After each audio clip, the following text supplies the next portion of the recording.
Откако председателот на Република Македонија Ѓорѓе Иванов денеска му го предаде мандатот на лидерот на ВМРО-ДПМН Никола Груевски за составување нова влада, Европската унија излезе со повторен став дека очекува брзо формирање на нова влада. Портпаролката на Европската комисија Маја Коцијанчич го повтори ставот на неформалната влада на Европската унија, даден уште ден по македонските парламентарни избори што се одржаа на 11 декември.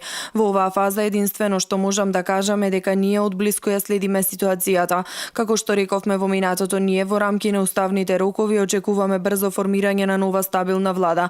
Исто така сакаме да видиме итна имплементација на реформите, решавање на прашањата за системското владење на правото, исто и преку итните реформски приоритети и преку продолжена имплементација на претходните политички договори. Во овој контекст ние ќе продолжиме да ја поддржуваме земјата на нејзиниот европски интеграцијски процес.